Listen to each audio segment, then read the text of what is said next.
I will take it again. 3 straight winning days here on the channel with our MLB best bets. Looking for a little bit of a better day than 3-2, but of course, I'm never going to complain about going positive, and that's what we've done in our last 3 days. And yesterday, we cashed on two big underdogs. Nationals cash on the road in Texas, and we get the Diamondbacks cashing at Fenway Park in a crazy extra innings game. So we'll take the 3-2. Unfortunately, the NRFI, it's been back-to-back L's with NRFIs. Now we are only at 74% correct with the NRFIs in our last 42 days. That's a real stat. But yeah, damn, we went from 77-ish% to 74%. Let's try to get back on the right track there with the NRFI. But most of all, though, let's try to get a fourth consecutive winning day here with our MLB best bets. Folks, before we get into the video, make sure to hit that subscribe button down below for more. Again, according to YouTube's analytics, over half of you guys are not subscribed to the channel, so make sure to do so if you have not yet. It helps the channel a ton if you like and subscribe. Greedo plays MMA this week, our UFC Sacramento predictions, and yesterday we posted our PFL Tampa predictions. Okay, let's go. First to 5 best bets today for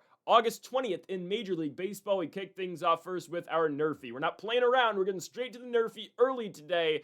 Well, we do all these in chronological order, so regardless. It's not like I intentionally put the NRFI first. This is the best spot today, in my opinion, for the NRFI, Cleveland Guardians and San Francisco Giants. We've been struggling a little bit with NRFIs back-to-back days. We lose with the trusted Tampa Bay Rays and Nick Martinez giving up a run early to the combo duo of Kirk and George Springer. Yesterday we get stung on the Seattle Mariners, who turned in a really good effort in the first inning and kind of, they were up early, 7-0. They ultimately only won by 2 runs, 7-5 yesterday in Milwaukee. Anyways, we're going to a NRFI today between our most trusted team in all of Major League Baseball at NRFIs. That's the Cleveland Guardians. Of course, we'll get to the Steven Kwan equation in a second. The equation is that Steven Kwan is really good at baseball, and we center these NRFIs around trying to stop Steven Kwan, at least for the first inning. But yesterday, a super low scoring game between these Giants and Cleveland Guardians. How about the Major League debut of Matt Tugboat Wilkinson? He's listed at 6'1", 250 pounds. Personally, I think he weighs more than 250 pounds, but shout out to Vancouver, British Columbia's own, and Matt Wilkinson, Tugboat, who appeared in the WBC for the North. He pitches well yesterday, getting 2 innings scoreless in there as an opener. And how about Adrian Hauser, who comes into the game 5 shutout innings, and then Dylan Smith, of course, their closer, with 6 outs to win the game for the Giants. Ultimately, they win it 1-0. Victor Barry Cotto ultimately drives in the one and only run in the game. It's an infield single that scored Rafael Devers, but that, of course, was in the 4th inning. A rare, hitless night for Steven Kwan yesterday. He goes 0 for 3, and you know what that kind of means. He's probably going to have 3 hits today. But we just got to hope we can limit him in the first inning. Pitching matchup tonight, you get Landon Roop going for the San Francisco Giants and Gavin Williams going for the Cleveland Guardians. Landon Roop recently has pitched much better on the road. He had a bad start in San Diego, but other than that, he's been better on the road. His own home fans, of course, aren't a fan of him. I say that all the time, but okay, I was at Landon Roop's last start, and I'm not joking. There were fans protesting Landon Roop in the stands. They were by the dugout, and I saw 5 signs by the dugout. I'm sitting behind home plate at the Rockies Giants game last Friday, and there are signs protesting Landon Roop, and I'm just all right, okay, yeah, protest what you want to protest, sure, but you're watching Buddy play. You bought a ticket to watch him pitch, and he's on your team, and you're happy when the Rockies are scoring. I don't know. I don't know. I don't get it. Just don't go to the game then. If you want to protest, okay, just don't go, right? I don't know. Anyways, Landon Roop's been better on the road. Again, a lot of Giants fans don't like him, which, again, we're not going to get into that situation. But Roop on the road now in Cleveland, he's been better away from San Francisco. And I like this matchup for him here against the Cleveland Guardians, especially the very low-scoring game that we got yesterday. I just need it held scoreless in the first 6 outs of the contest. First inning, I just need 0 runs. Of course, well, that's obviously what a NRFI is.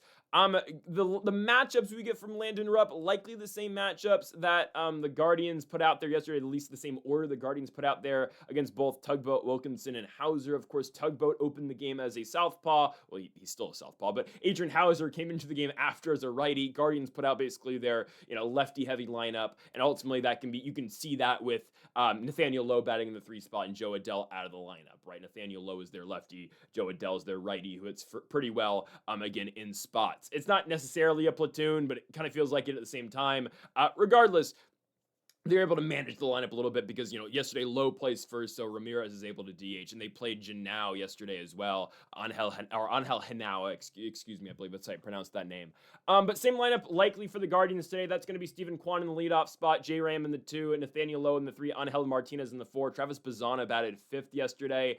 I'm okay with it. I think Landon Roop's able to get the outs. I mean, he was good early in his start against Colorado in San Francisco. Roop didn't give up a run until the 4th inning, where then the Rockies scored 3 runs in 3 consecutive innings off of Roop, or at least scored in 3 consecutive innings. It was 4 runs total in 3 consecutive innings off of Roop, ultimately giving the Rockies the victory, which we had Rockies money line at plus 125 last Friday against the Giants. I think Roop, though, is able to manage early against this Guardians lineup, Of course, we've seen it multiple times this year. Stephen Kwan getting on base for the Guardians, and in the first inning to lead off the game, and the Guards aren't able to bring him in. Of course, the easiest pathway is Stephen Kwan just doesn't get on, which the last time we had Guardians Nerfy on Sunday against the Padres, Kwan didn't even get on base. Hopefully it's the case in this one. I mean, again, it is rare you see Kwan go over, and we've talked about this before when we took Stephen Kwan's player prop 2 days ago and cashed it. We took Kwan coming off a hitless night, and what does he do? He has a hit, he scores 3 runs, right? Kwan, usually the game after going 0 for is really good, just because, again, you play the averages. Stephen Kwan's not going to go 0 for 6 in 6 at-bats, at least this version of Stephen Kwan, right? Stephen Kwan hitting excellently well, I guess is a way we can put that. Of course, he had struggled earlier in the season, but we've been over that quite a bit this season. I think Roop gets the outs. Flip side, starting pitcher tonight for the Cleveland Guardians, Gavin Williams.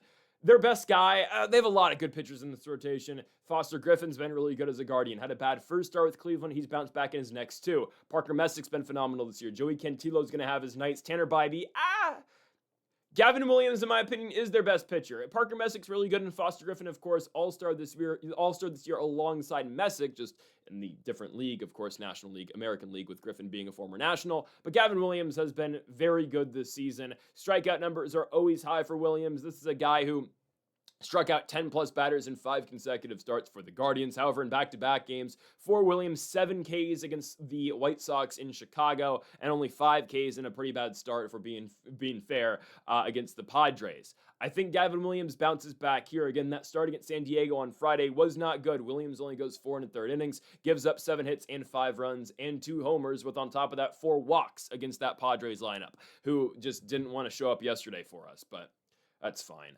Gavin Williams here today against the Giants should be fine. There are a couple hitters, as always, that we're concerned with this Giants lineup. They are Rafael Devers and Bryce Eldridge. I will tell you, Eldridge has been a little cold recently. He did hit a home run in the game that I watched on Friday against the Rockies, and he did go yard in Tuesday's game in Cleveland. He scored the only run for the Giants in that 8-1 loss. Eldridge hasn't been as hot recently, though. It's not a guy that I'm, completely scared of. He's still a phenomenal hitter, but, Bryce Eldridge last month at his peak was, at an 860 OPS. He's still a really good hitter, but the OPS is now down to 780. I'm just not as concerned anymore right now. I'm not saying the league has figured him out. I believe Bryce Eldridge is going to be a superstar in this league for a very long time, and he will be the face of the Giants for a very long time. The guy's only 21 years of age, but not as concerned currently with Eldridge as I was, a month ago. Rafael Devers, elite bat in the sport. I don't care what anybody says. Devers is still very good. Yes, he strikes out quite a bit, and he grounds into a lot of double plays. He still hits the ball very hard, and he is still a premier bat in this league. 790 OPS for Rafael Devers. Again, Eldridge is the future, and he will be the face of the Giants in the next upcoming years. Currently, it is Rafael Devers, whether you like it or not. I know they're paying him a lot of money, but I think, we can all agree that contract's not as bad as Willy Adames, who did go 3 for 4 yesterday. You know what that means? Willy is going to go 0 for 4, 0 for 5 today. Jung Hoo Lee's batting in the 6th spot right now. Interesting. Well, actually, that was against Messick yesterday as a lefty. Jung Hoo Lee probably back in the 5 today. I'm okay with it. I think Gavin Williams is going to be able to get these guys early in this game. We'll see who's batting leadoff. We'll see if it's probably Jung Hoo Lee, actually. He'll probably be in the 1, not in the 5 spot. Maybe, they haven't batted Drew Gilbert in the leadoff in a while. It's been a couple months. I'm okay with it, though. Again, the way Gavin Williams pitches, I think it's a bounce back from that Padres start, and you get strikeout candidates of Devers and Eldridge and Adames, truthfully. I know Jung Hoo Lee is going to put the ball in play, but even if Jung Hoo gets on, Williams' high strikeout rate should be able to get these guys potentially on Ks. And again, the big three, big two plus Adames. Of course, I'm talking about Devers and Eldridge, and then of course one of the worst contracts in baseball. Give me the NRFI today between the Guardians and the Giants. Got to get back on the right track here. We cannot take 3 straight L's. That would take our percentage down to 72% in the last 40-something days. No! Minus 135 today on the NRFI between the Guards and the Giants. On to our second best bet of the video. We go to our best player prop of the day. That does mean we will conclude the video with 3 consecutive money lines. I'll be straight up with you right now. I was back and forth with deciding, okay, do I take a player prop today, with the player prop being Yandy Diaz, or do we just take an extra money line? The extra money line would have been the Kansas City Royals to beat the Sacramento, Oakland, Las Vegas Athletics. Why did I hold off? Couple reasons. I've been hyping up the Royals a little bit recently, and another late game heroic victory yesterday for the Royals, beating the A's 9-7. Craig Kimbrell actually the winning pitcher on record yesterday for the Royals. But why did I stay away? Well, again, it would, that requires the Royals to win 4 consecutive games, and actually 5 in general, but it would force them to complete a 4-game sweep over the A's. On top of that, too, Randy Dobnak to me still feels like a ticking time bomb. I think eventually Dobnak's going to get blown up. I'm yet to see it, and it hasn't happened yet this year, but I'm going to stay away on that. And on top of that as well, Gage Jump is quite good for the A's. He's no JT again, but he's quite good for that athletic squad. So that's why I stayed off of Royals and A's, specifically Royals money line. And instead I've opted, of course, to go with Yandy Diaz on the over 1.5 hits, runs, and RBI. It's very similar to Steven Kwan. And what I mean by that is, we talked about Kwan the other day about, okay, this guy gets a hit pretty much in every single game that he plays, right? Kwan, and sure, Yandy Diaz has been great. He has not been as good as Kwan has been. Of course, Kwan hit over 400 in the month of July, and he's hitting, 390 in the month of August so far. Yandy's been great. He has not been as good as Kwan, obviously, but it's hard to hit for a better average than Steven Kwan when Steven Kwan is on his game, right? I mean, Luis Arraez can rival Kwan at that, but Diaz is trying, and Diaz is, again, one of the better contact hitters in the sport. Yandy Diaz batting .310 currently for the Tampa Bay Rays, coming off a phenomenal game yesterday where you took Max Scherzer deep in the first inning. Max may have given Yandy Diaz a cookie right down the middle. Love Max Scherzer. It's my guy. Still want the retirement tour next year in DC. I don't know what that pitch placement was. And the Rays changed up their lineup a little bit. Makes sense. They're batting Chandler Simpson in the leadoff now, which I will tell you, it makes Rays NRFIs so much more difficult with Chandler Simpson now hitting in the leadoff spot rather than the 5 or the 6, because I love this Rays lineup now. Simpson, Caminero, Aranda, Diaz, Hicks. Again, new age of baseball, you put your best contact hitter in the 3 or the 4 spot. I had floated around, why don't they put Chandler Simpson there, but put Yandy Diaz in the 4 spot now for the Rays. So Simpson, Caminero, Aranda, Diaz, Hicks, that's pretty nasty.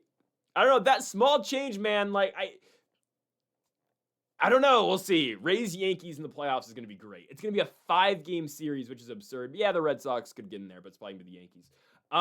It's a damn shame that's not going to be the ALCS. Just like in the National League, the Brewers and Cubs have to play each other in a 5-game series, while the Dodgers get to skate by the Braves, the Diamondbacks would be trouble. They get escaped by the Braves or the Padres in the second round. Oh my goodness. Anyways, I like what Tampa's doing now with that lineup. Yesterday, 7 runs by the Rays. They go up 7-1 in yesterday's game. Ultimately, they only win it by 1 run by a score of 7-6. But Yandy Diaz batting in the 4 spot kind of changes a lot for this team. Oh, by the way, Shane Bieber pitching for the Blue Jays. We'll dive deeper into that in a second. But Yandy Diaz batting in the 4, gives us a huge potential for RBI. So Diaz yesterday against Max Scherzer and the Jays goes 1 for 3, but scores 2 runs, of course, drives in 2 runs and hits a homer. Of course, it's a 2-run shot in the first inning against Max. It, ends the NRFI with 2 outs. He scores Junior Caminero. So a huge deep fly for Yandy Diaz early, automatically cashes it. Of course, Diaz, I think, truthfully, his power is underrated. Off the top of my head, I wouldn't think Yandy Diaz has 20 home runs this year, but he does. Bats .310, 860-ish OPS. He's one of the better, if not, he's not the best, but he's a top 5 contact bat in baseball. And if you do unlock some of that power, he's now hit, 3 home runs? No, 2 home runs in the last 3 games. You'll take it. I think it's 19 home runs for Yandy, not 20, but you get my point. If you unlock some of that power, who knows, right? I mean, you see Luis Arraez went yard yesterday too. So, I mean, these contact guys. Maybe it's Kwan. Maybe Kwan's due today against the Giants. Who knows? I think Yandy comes through for us here, though, right? And like I mentioned with Quan a couple days ago, okay, this is a guy who gets a hit in every single game. And most of the games where he gets a hit, he's scoring a run. Now, a little bit different now with Yandy. Now that he's not batting in the leadoff spot, there's still ultimately a chance that he gets driven in. Like Liam Hicks is one of the top RBI guys in baseball, not anymore, but used to be. Right, with the Marlins he was. Right, there's a chance, Liam Hicks drives in Yandy Diaz if Diaz gets on with the single, let's say with the bases empty. But on top of that as well, now with Diaz batting in the 4 spot, it allows him an opportunity to drive in a Chandler Simpson, drive in a Junior Caminero. Of course, most of the time, Junior Caminero is driving himself in with a solo shot or just with a home run in general. But yesterday, we see again Diaz pick up Caminero with the 2-run home run. And a chance for him to drive in Jonathan Aranda as well. Right? I mean, again, averages aren't everything in baseball now, but the Rays still do play kind of an old school type game, especially with Chandler Simpson. And the Brewers do too, of course. They play some small ball, but I know OPS is the best stat in the sport, but Chandler Simpson bats 310, Caminero bats 275, Aranda bats 285, Diaz bats 310, and Liam Hicks bats 295. Those are the first 5 guys you have to deal with in this Rays lineup. Pretty nasty. And, don't sleep on, Richie Palacios is decent. And that's a guy who's batting, in the 8th spot for this team? I don't know, man. I'm slowly getting sold maybe Tampa is going to win the American League over the Yankees. Maybe. I still think I have to favor a healthy Yankees squad. But I don't know. Tampa's pretty solid. Anyways, I like Yandy Diaz here a lot. Because, again, like with Quan, there's an opportunity for him straight up to just have multiple hits. And if Yandy Diaz has 2 hits in this game, which he had done in back-to-back games prior to yesterday, we automatically win. Obviously, 2 hits cashes it right away for us. But on top of that as well, now with him batting in the 4 spot, there's a chance for him to drive in runs with the RBI. As well, he can score a run too. Right? Last 3 games for Yandy Diaz, he has scored a run. And of course, in all of these games, Yandy Diaz has had a hit. Yandy Diaz currently is putting together quite a bit of a hitting streak. Let me just make sure of this to make sure I get the right number here. He is now currently on a 10-game hitting streak. There we go. It's a 10-game hitting streak for Yandy Diaz. Odds on he probably extends that here. So now again, we have multiple pathways for Yandy Diaz to cash the bet. Either Yandy Diaz has multiple hits in this game, he gets his 1 hit, obviously, per game, and he just adds on to it, or with that hit, Yandy Diaz is driven in by a guy like Liam Hicks, or there's somebody on base for Yandy Diaz. Again, it's the new school baseball approach, and I love it personally. I am a big fan of putting your best hitter in the 1 spot. Now, again, I know for the Rays, Chandler Simpson, he's not their best overall hitter, but he hits for high average, which that's not entirely new age, baseball thinking. But regardless, I love putting one of your better contact guys in the 3 or the 4. Sure, again, you'd love him to hit home runs, but I really like Diaz to hit in the 4 spot. And again, it's not like Yandy Diaz is a Steven Kwan or a Luis Arias who hits anywhere from 1 to 6 home runs a year. Yandy Diaz is putting together a 20 home run season. Again, the more I keep watching of Tampa, at least recently more at Tampa, I know Liam Hicks hasn't been, the greatest. But he's been okay with the Rays. I don't know.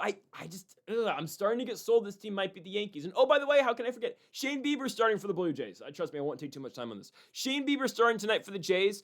He's got an 8.27 road ERA this season. He had that disastrous start in DC where he walked 6 batters in the first inning and couldn't get out of the first against the Nationals. He's been atrocious on the road this year. At home, he's actually quite good in Toronto. But on the road, horrible start in Philly. Horrible start in DC. Not a great start. Horrible start in Seattle. He gave up 7 runs in 4 innings against the Mariners. He's been an atrocious pitcher away from Canada, so maybe he just hates pitching in the United States. I don't know what it is, but Shane Bieber away from the 6 has been atrocious, and that's another added bonus here for Yandy Diaz. There's a very high chance there's going to be someone on for Yandy Diaz in that first at-bat, and all Yandy's going to have to do in that first AB in the bottom of the first inning is just get a hit, because odds on you're probably driving in a run. Hopefully, Chandler Simpson's still on the base paths. Of course, one of the fastest, if not the fastest player in all of the sport. Give me Yandy Diaz today on the over 1.5 hits, runs, and RBI. That's at minus 135. On to our third best bet of the video. Only money lines from here on out. Let's kick it off first with the Milwaukee Brewers. I'm taking the Brewers at home at minus 120. I think they beat Seattle here. Yesterday, odd game, right? Especially when you consider the entire series so far, right? Tuesday's game, Brewers win in one of the biggest blowouts you're ever going to see, right? We had Brewers money line, and I think we were pretty safe on that one, right? 22-0 win for Milwaukee. I will tell you that game was 1-0 going into the bottom of the 5th, but Brewers ultimately win the game by 22 runs, right? Julio's got that very funny moment, I guess you can call it if you're not a Mariners fan, where Julio thinks he caught the 3rd out, but It was the second out, and the bases were loaded, so J-Rod throws the ball into the bullpen, and oh, whoops, every run has to score then. Regardless, Brewers win the game 22-0, and the Mariners respond in the right way yesterday. They screw our NRFI by scoring 4 runs in the top of the first inning. Dom Canzone's the one to officially break through early in the game, and yeah, I shouldn't have trusted Dustin May. What can I say? Dustin May, 2 innings, 7 hits, 7 runs. Nice, man. Yeah, Dom Canzone with a 2-run double to kick off the game, or at least score the first runs. Taylor Ward then drives in 2 more, and then the runs keep on coming in the second inning for the Mariners. But in typical Mariners fashion, they just can't score. I can't say it's typical Mariners fashion, but they go a very long period in yesterday's game without scoring, right? They score 7 runs in the first 2 innings, and they aren't able to plate any runs after. So it allows the Brewers a chance to get back in the game. Milwaukee scores 5 straight after the Mariners went up 7-0. Ultimately, though, it's just too late, or just not enough for the Brewers, ultimately giving the Mariners that 7-5 win. The way I see the Mariners, and we've seen them a lot this year, when they score more than 5 runs, they usually don't do that again in the next game. They'll score 5 or more. Yesterday, 7. They're not able to replicate that. You're not going to see the Mariners score that much today. I think they're going to struggle massively at the plate. And the starter tonight for the Brewers is Robert Gasser. I don't think Robert Gasser is some, phenom. I think he's all right. I wouldn't put him in the top 3 in this rotation. Obviously, Miz 1. Take your pick on Logan Henderson and Kyle Harrison. Logan Henderson would be, Kyle Harrison at home is 2, but Logan Henderson in general is probably 2. I don't know. They're both really great, but Kyle Harrison at home is another monster. Now, Logan Henderson's 2. He's been really good. Regardless, right? And then Gasser, May, I don't know. Whatever. Take your pick. Dustin May. Regardless, Gasser getting the ball today, I like it. I like it enough, guys. Left-handed pitcher against the Mariners, sign me up. Sure, there are some built-in decent matchups. Julio Rodriguez, but if you throw Julio stuff out of the strike zone, he's going to swing and he's likely going to miss. Randy Arozarena is the big problem, and like yesterday, right, Arozarena didn't completely put the nail in the coffin, but, Brendan Donovan leads off the game with a single, and then Arozarena follows it up with the single as well, and then, of course, Canzone completely breaks the seal yesterday for Seattle. But with the lefty, it makes it a lot more difficult in this lineup. You know how many lefties that Dan Wilson likes to play. Sure, they'll bat Taylor Ward in the lineup. I don't care. He bats 160 with the Mariners. You get better matchups against Brendan Donovan, Dom Canzone, Cole Young. Those are the guys who matter a lot in this lineup. Josh Naylor, too. Those are the guys who really matter a lot in this lineup. Emerson's not playing right now. He's on the IL, so Rodin's in. That's fine. He's a switch hitter. Okay. I like a lefty against the Mariners quite a bit. And like we've mentioned a lot, the Mariners don't usually score a lot in back-to-back games. If they score a lot in night 1, they're not scoring in game 2. Mariners starting George Kirby today. George Kirby, unfortunately, he's sick going into the start. I just found out about this recently. He is sick with the Brian Wu-itis. Sorry, that was an awful attempt at a joke. I apologize. That sounded a lot better in my head when I was going over this a couple hours ago when I was just looking at the schedule of games. George Kirby's been very bad on the road recently. He literally is pitching like Brian Wu. And now, with Brian Wu's recent success on the road in back-to-back starts in the Bronx and at Daikin Park, maybe Brian Wu has just passed the road curse onto George Kirby. Because seriously, look at this. George Kirby's last couple starts on the road have been atrocious. It's only 2, but they're really bad. 2 starts ago on the road, you got to date back to July 27th, i.e., I guess you can say infamously said back on the 27th of July that, hey, hold on now, George Kirby's actually been pretty decent on the road this year, so we're going to take the Mariners to open the day in Texas against the Rangers. Nope. 4 home runs off of George Kirby, 2 by Jock, 1 by Duran. I'm blanking who hit the 4th, but George Kirby was awful in that game against the Rangers. Jock Peterson led off the game with the home run, and it all went south from there for Kirby. His final line against the Rangers on the 27th of July, 4 innings, 7 hits, 7 runs, 4 home runs. Comes back to Seattle, 7 shutout against the Twins. Game that the Mariners only won by 1 run, 7-6. At home against the Tampa Bay Rays, number 1 team in the American League, 5 innings, 1 run baseball, perfect. His next start in Houston on Friday night, 4 2/3, 8 hits, 5 runs. Oh, yep. He. Welcome back, Brian Wu. I'm serious. The Brian Wu curse or the Brian Wu equation might just become the George Kirby equation now. 4.55 ERA for George Kirby on the road. Oh, by the way, if you want to really get into the advanced metrics, George Kirby's got a 5 ERA in day games this year. 300 opponents batting average in day games this year. 320 opponents batting average on the road for Kirby as well. So you combine the two spots where he's the worst at during the day and on the road. That doesn't combine for anything all that good. Now, you can look at Kirby's Savant page and say, okay, like this is manageable. He's got good stuff. And sure, I'm not denying that. Again, George Kirby at home, like all Mariners pitchers with the exception of Logan Gilbert, who's just good everywhere, they all struggle on the road.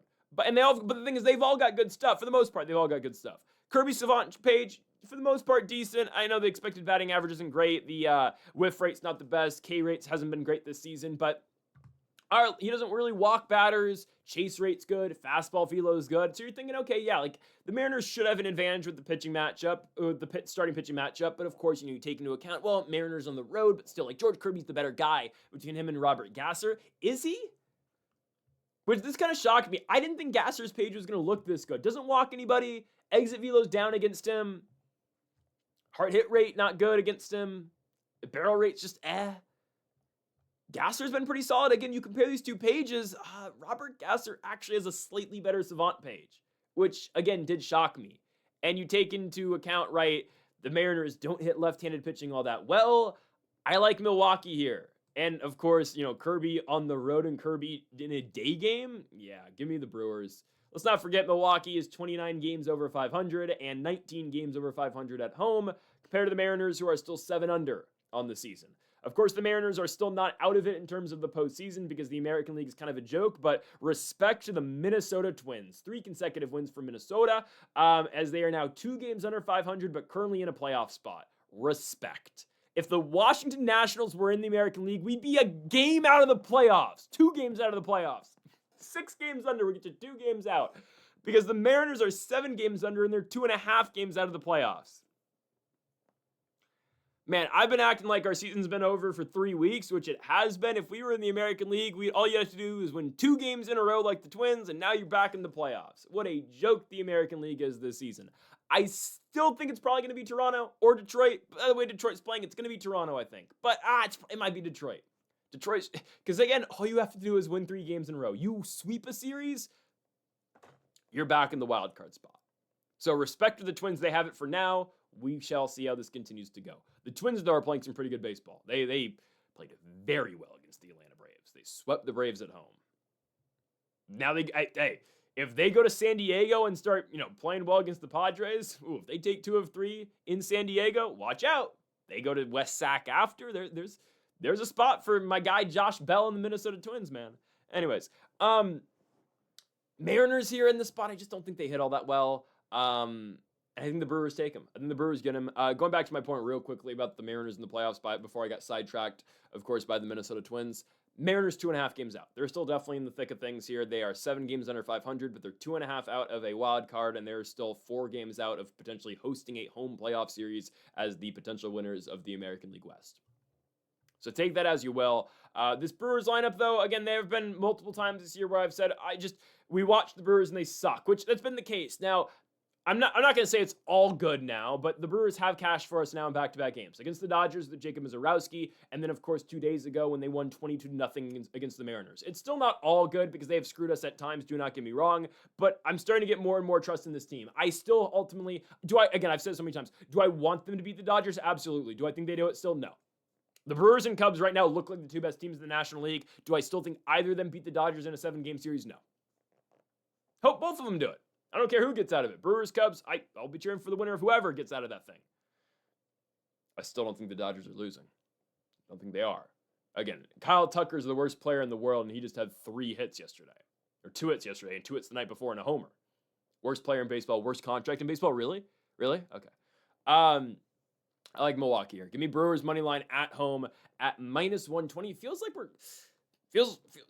this line's too good to be true a little bit. Hopefully it doesn't burn us in the ass here. Bite us in the ass is the term, not burn.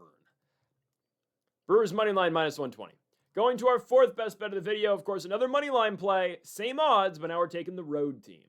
Let's go to Camden Yards. Standalone game at 3:30 between the New York Yankees and the Baltimore Orioles. Of course, we have a little bit of a limited schedule today just because it is getaway day for a lot of teams and it's a travel day for other teams, of course, who aren't playing. But we go to Baltimore, Maryland for the New York Yankees and the Baltimore Orioles. Pitching matchup, Garrett Cole going for the Yankees and Kyle Bradish going for the O's. I'm taking the Yankees for a 3-game sweep in Baltimore. And that would be 4 consecutive victories in general for the Yankees as well. I didn't know if they were going to have this much success in Baltimore. They have now. The Pete Alonso home run yesterday is questionable at best. Was that a home run? Yeah, I think it was. They don't give it to him. Ultimately, Yankees then go out to take the lead in the top of the 8th, and that changes the rest of the game, obviously, because the Yankees have the lead, and they get the save from there. Yankees have won back-to-back so far in Baltimore. Is their pen a little bit spent right now? It is, because of the fact Will Warren only went 4 innings yesterday. At the same exact time, this Orioles bullpen, they used 5 pitchers too. So, yes, always an advantage of the Yankees usually is, well, their bullpen's so good. If this gets into the later innings, we feel very confident about their pen, securing the victory. That's not entirely the case here because a lot of these Yankees pitchers have pitched in back-to-back games. So they're going to be asking a lot out of Garrett Cole today, but at the same time, the O's are going to be asking a bunch out of Kyle Bradish too. You look at these top-end Yankees relievers. David Bednar has gone in back-to-back games. Could Bednar potentially see a third? Probably not. Definitely not. I know he only pitched 8 pitches on Tuesday and then 10 pitches yesterday, but that would be a 3rd game in 4 days. Fourth game in 5 days for Bednar. Absolutely not. He's not pitching. Paul Blackburn, who's been a very good bullpen arm for the Yankees this season, he's pitched in back-to-back games. That is now 36 pitches in 2 games in 2 days. That's a no from me. Brent Hedrick, who's been really good for this team, he's thrown 40 pitches in the last 2 games. That's a no. So those 3 guys right off the bat won't be able to pitch. We'll see about the lefties today, like Tim Hill. I know Tim Hill's not very good, but Hill can probably pitch today. Fernando Cruz can probably pitch today. So, those are your late innings guys today for the Yankees. Both Hill and Cruz pitched yesterday, by the way, but they haven't pitched in back-to-back games, so they're certainly available, you'd have to think. And I'm blanking on one pitcher out of this bullpen right now that I'm not thinking of right now. But, De Los Santos, who should be able to pitch today. De Los Santos actually been pretty good. He pitched 2 innings on Tuesday. He's got a .64 ERA. I know didn't know he's been that great. Okay, so Yerry De Los Santos can pitch today too. He's probably going to get the save. Bradley Hanner's in this bullpen. Am I casual for not knowing who this is? No, okay. He's pitched 1 game in his major league career. Okay. So, those are the guys available today out of the Yankees bullpen. So, expect Yerry De Los Santos to probably get the save opportunity. Expect Tim Hill to probably get some innings in. Fernando Cruz, probably the setup guy today. I'm still okay with it considering the O's don't have anything coming out of their bullpen either because, again, they did not get much yesterday out of their starting pitcher in Chris Bassett. Bassett went 5 2/3, but the O's went to 5 different relievers to go out and get the final outs of that game yesterday. So the O's are treating it like a playoff game because every game right now is a playoff game for Baltimore. Yeah, they're 5 games under 500, last place in the American League East. Well, that's good enough for a game and a half out of the playoffs. So again, everyone's alive in the American League. Still, those Royals, who have now won 4 in a row, 9 games out of a playoff spot. Unfortunately for them, whoever's been leading the dance has always continued to win games, so the Royals haven't really made up any ground. But hey, they're only 20 back. Watch out for KC. I still like the Yankees in the spot, though, again, because the Baltimore pen's used up, and the pitching matchup for me, 2 good pitchers, don't get me wrong. Garrett Cole's been really good recently. Garrett Cole's been pretty great, actually. Cole, 1.93 ERA in the month of August, 2.97 ERA in the month of July. After a bad month of June, of course, coming off the injury going into the season, Garrett Cole has been great bouncing back right now for these New York Yankees. Encouraging sign, definitely. Of course, they're going to need Garrett Cole for some huge innings in the playoffs. We know they're going to. But, the Savant chart, for the most part, backs it up with him. I know his chase rate hasn't been the best, but he's limiting hard contact, and you'll take that. Yeah, he's been limiting contact enough, I'll just say. And Kyle Bradish, again, is having a good season in his own right. Bradish currently posting a 3.65 ERA. Whip's kind of high, though. 1.4 whip for Kyle Bradish. That is a little bit of a concern for this team. He's been good recently, just like Garrett Cole's been good recently. Again, 1.93 ERA in the month for Garrett Cole. Flip side for Bradish, 3 ERA. So again, right, Cole's been a little bit better, but Kyle Bradish has put up good numbers for this team.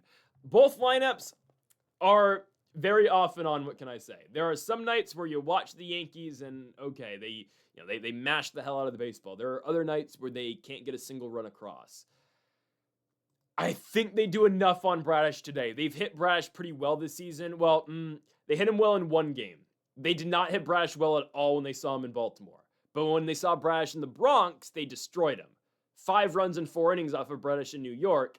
In Baltimore, he went 6 shutout. But it's a new-look Yankees lineup. Okay, Aaron Judge did not play the last game against Bradish. Obviously, Judge will not be in the lineup today either. But, Luis Garcia's in the lineup. Louis, who's batting .215 for the Yankees.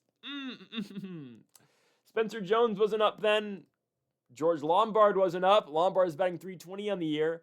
I know Yankees fans are disappointed with Luis Garcia Jr. Trust me, he'll be fine, even though the platoon of Abimelec Ortiz and Andres Chaparro continues to kill it for the Nationals. Just how bad is Elliot Ramos, though? Elliot Ramos, .095 average for the Yankees this season. Had a blooper that got down to right field yesterday and jokingly said, "Oh, give me the baseball," at Camden Yards yesterday.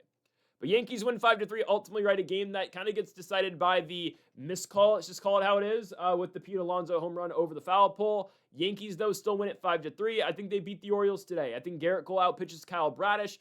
I don't want to get too far into the Savant pages with these guys, but you look at Bradish's page. The Savant page, it's okay, but nothing actually stands out. I'll just leave it at that. It's a good Savant page, but it's actually not a great Savant page. I think Garrett Cole outpitches him personally. I know the Yankees' pen isn't 100%, but of course Baltimore's bullpen is nowhere near 100%. Obviously, the talent in this Baltimore bullpen isn't close to the talent that the New York Yankees have. Like even the D-C tier arms for the Yankees are better than the A arms for Baltimore. I mean, who are the Orioles' good bullpen arms? Rico Garcia has had a good season for the most part. He struggled a little bit recently. Actually, the last couple games have been good, but throughout the overall course of the season, he struggled some recently.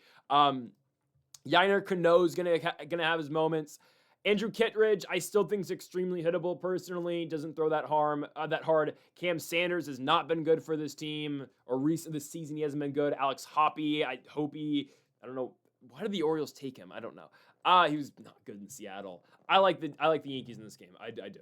I think they beat the Orioles. Baltimore's lineup, again, they are off and on. It's not something we've talked about much. Gunnar Henderson being very mid this year, putting up like a Manny Machado season. 220 average, 700 OPS. Serviceable, but not what you expect out of a, at best top 10 player, or, at his best, top 10 player in the sport. I'm going to go Yankees here. I'm going to go Yankees on the road. It would be 4 consecutive wins for New York as they continue to try to chase down the Tampa Bay Rays. Yankees only 5 games back currently of Tampa. We'll see how it turns out tonight for them, but I do expect them to be victorious with Garrett Cole on the mound against Bradish, of course, in Baltimore. On to our final best bet of the video. Of course, we do conclude with the Washington Nationals, and yes, we are taking the Washington Nationals money line yet again. Okay, I wasn't planning on doing this. Okay, going into the series between the Nationals and the Rangers, no, was I thinking I'm just going to come in here, I'm going to take the Nationals to win every single game. No, not at all. But we got it yesterday, plus money. We took it. We got it. Right? I told you there's no world where Cade Cavalli should be a betting underdog against Kumar Rocker. And what happened? We were right. 6-0 Nationals with a very rare shutout victory. But just how good is Cade Cavalli? Just saying. How good is Cade? 3.22 ERA now in the season for Cavalli. First 8 outs for Cavalli yesterday. All on Ks. 11 strikeouts for Cavalli. 6 shutout innings. He's a monster. Ace type stuff. Crazy. Still 5 more years of control on Cade Cavalli as well. My goodness. Nationals win yesterday 6-0. Bats still aren't fully back, but man, just how good is Andres Chaparro? Chaparro, righty in the top of the 7th. Moonshot in a deep left field. Nats win 6-0. Okay. I think they're getting another one here. But I will say, value play. Value play. So we said yesterday about the Diamondbacks. Very back and forth game in Boston, of course. Red Sox hit 2 home runs early off of Brandon Pfaadt. Diamondbacks come back. They score 5. Mickey Gasper, former Washington National for like 10 days. Mickey Gasper hits one out into right field. That game's 5-5 going into extras. Arizona gets 2. Should have got more. They ground into a double play. Ryan Waldschmidt did, but it's okay. They get 2 in the top half of the 10th. Boston ultimately only gets 1. So a huge victory for the Diamondbacks in that game. But we told you again, value play for Arizona. This is a value play for the Nationals. Is Jacob deGrom pitching for Texas? Yeah, he is. deGrom has historically always beat us. Just going to be truthful on that one. But it's DeGrom coming off an injury, right? DeGrom only pitched 2 innings in his last game against the Los Angeles Angels of Anaheim. He only threw 53 pitches. That was on the 13th. So a week later, DeGrom is back. Don't know how much they're going to allow him to pitch. If the Rangers have playoff aspirations, they need DeGrom to pitch in the postseason for them. I don't know how deep in this game he's going to go. I don't know. Triceps fatigue, 4 innings. So on paper, yes, it seems daunting. Oh, Andrew Alvarez versus Jacob DeGrom. But when you realize, okay, I don't think DeGrom's going more than 4, max he's going to go 5, I'm willing to take my chances with that. I am. And quietly, Andrew Alvarez has been quite good this year. He's been sent down in the middle of the season to AAA multiple times for no reason, but Jacob DeGrom's been quite good. And oh, by the way, Nationals ace side of their bullpen, an ace side of the bullpen that, doesn't really have a good part, but the best bullpen guys for the Nationals are 100% available today. Nationals yesterday got 3 innings out of their bullpen, and 2 of them were from Max Kranick and Jake Bird. 2 guys who shouldn't really be on the team. Pick one, keep them fine. Where is Eddie Jean? Why is Eddie Jean not with the Nationals still? They called up Eric Tolman yesterday. Tolman, the former 14th round pick in 2023 or 22 for the Nationals. Tolman was. I don't remember. 27-year-old rookie out of Irvine, California. Eric Tolman finally got the call. Did not appear yesterday. He'll pitch probably today, if I had to guess. But he's not our number 1 lefty, of course. That is still Will Dion. I guess Tom Cosgrove is available too. But everyone's available for the Nationals today. Even Kranick and Bird can pitch. Dion's the only guy who I'd like to see today. He's our number 1 lefty. Clayton Beeter, Orlando Rebalta available as well. Giovanni Cruz was the main piece, or one of the pieces from the Luis Garcia trade from the Yankees. He's been sent down to Rochester AAA to make way for Eric Tolman, the lefty. Okay. Again, on paper, it seems daunting. Oh, Jacob DeGrom. Look how great DeGrom's been. 3.95 ERA. He has struggled some in August. 7 ERA for DeGrom in the month. 5 ERA in the month of July. Oh boy. Just putting that out there. And coming off an injury. Rangers think they can make the playoffs, and they should, considering you look at the division, they're 2 games back. Look at the wild card, they're a half a game back. They need to preserve DeGrom as much as possible this year, because if they get into a 3-game series, and hell, if they get into a 5-game series in the playoffs, yeah, you need DeGrom to pitch 2 of those games alongside a starting rotation of Cal Quantrill, Mackenzie Gore, Kumar Rocker. Hopefully, Evaldi will be healthy for the postseason. You get my point.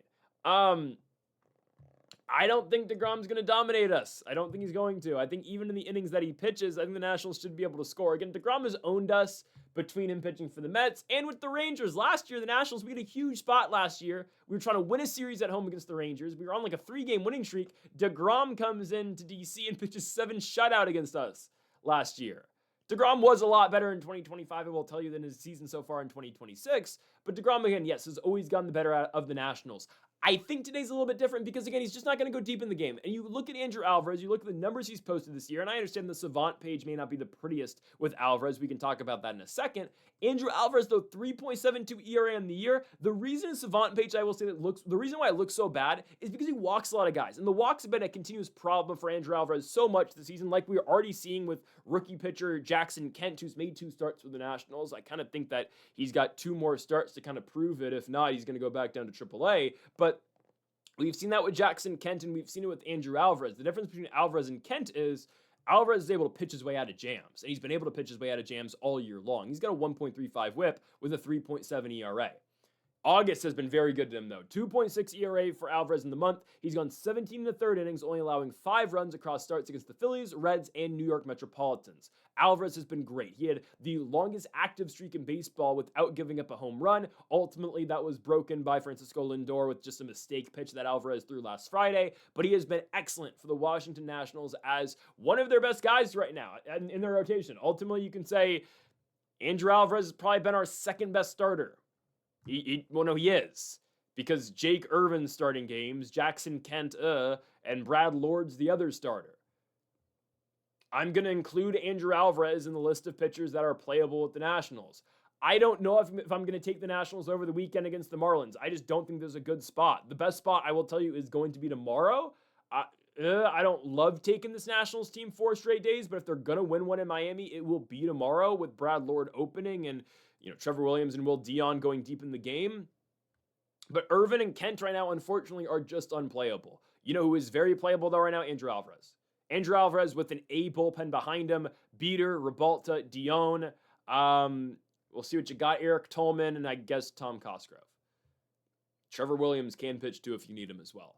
But you're going to see a lot of this Rangers bullpen. Okay, DeGrom's going to go 4-5.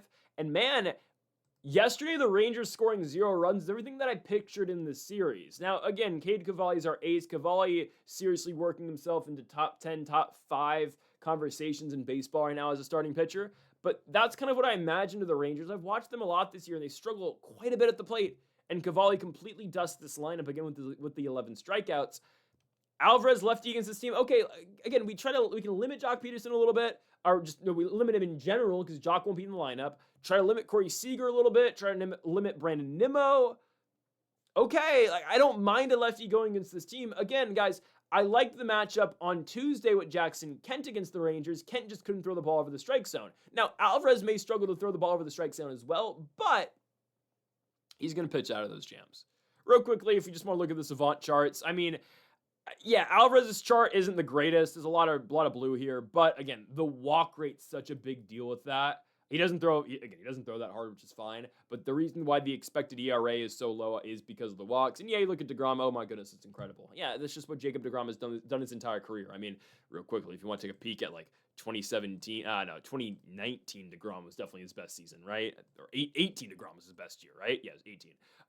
Obviously DeGrom's been doing this his entire life, but with him likely pitching limited innings today, I do believe it's a great opportunity for the Nationals. So I'm going to go Nationals money line at plus 145. It is a value play, sure, but again, like the point I'll make, I liked it when it was Jackson Kent. I still like it now when it's Andrew Alvarez, who's better than Jackson Kent. And ultimately, right, there's a better pitcher going today for the Rangers in DeGrom compared to Quantrill. But ultimately, okay, Quantrill going 7 innings, who I guess is really good right now, or DeGrom going 4? Yeah, I'd rather face DeGrom for 4 innings and get a better pitcher for us in Alvarez compared to Kent. Nats money line at plus 145 to close the day. Folks, that does it for our MLB Best Bets. For more, make sure to hit that subscribe button down below for more. Make sure to comment if you disagree with any of the picks. I'll see you guys tomorrow for more daily MLB Best Bets. Folks, thank y'all for watching, and Mamba forever.